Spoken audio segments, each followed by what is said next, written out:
आज की कहानी है एक ऐसे कैदी की जो हर बार जेल से भाग निकलता है, फिर चाहे कितनी भी सिक्योरिटी क्यों ना हो। ये कहानी है जापान के सबसे खूंखार कैदी सुजुकी की, जो इस समय जापान की सबसे हाई सिक्योरिटी जेल में अपनी सजा काट रहा है। चेकिंग ड्यूटी पर घूम रहे गार्ड्स के जाने के बाद सुजुकी अचानक मुस्कुराया और अपना एक दांत बाहर निकाल लिया। कुछ देर बाद गार्ड्स फिर से चेकिंग करने आए, लेकिन इस बार सुजुकी फरार हो चुका था। उन्हें वहां किसी के मौजूद होने का शक हुआ, लेकिन सुजुकी भी कोई कच्चा खिलाड़ी नहीं था। वो बिना आवाज किए रोशनी से बचता हुआ इधर से उधर छुपता रहा। जब गार्ड्स ने आइसोलेशन सेल की दोबारा चेकिंग की तो वो समझ गए कि सुजुकी भाग चुका है। उन्होंने तुरंत बाकी के गार्ड्स को बुलाया और देखते ही देखते वहां भीड़ इकट्ठा हो गई। जब सुजुकी छत से भाग रहा था तो जोर जोर से जेल के सायरन बजने लगे। अचानक जोरदार बारिश शुरू हो गई और हमें पीछे की कहानी दिखाई जाती है। 12 साल पहले कुछ कैदियों को एक जेल में लाया गया था। उनमें से एक सुजुकी भी था जो वहां 10 साल की सजा काटने आया था।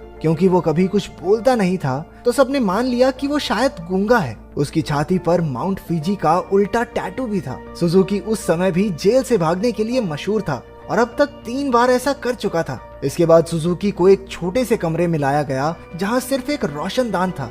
उसने रोशनदान को ध्यान से देखा। उसके दिमाग में जरूर कुछ चल रहा था। बाहर गार्ड ने जेल के वार्डन मिस्टर कानीमुरा से कहा कि सुजुकी इस बार तो हरगिज नहीं भाग पाएगा, लेकिन जैसे ही उसने शीशे से देखा सुजुकी तो पहले ही गायब हो चुका था। वार्डन ने पूरे शहर को घेरने के ऑर्डर्स दिए ताकि सुजुकी किसी भी हालत में बच ना पाए, लेकिन गार्ड्स ने तो उसे 20 ही मिनट में पकड़ लिया। पता नहीं क्यों पर सुजुकी ट्रेन की पटरी पर सीधा भागता जा रहा था। इसके बाद उसे फिर से उसी कमरे में कैद कर दिया गया, लेकिन इस बार उसके हाथों में हथकड़ियां थी। जब एक गार्ड ने अंदर झांक कर देखा तो सुजुकी मुंह पर चादर ओढ़े सो रहा था। गुस्से में उसने सुजुकी को चादर हटाने को कहा क्योंकि वो कोई चांस नहीं लेना चाहते, लेकिन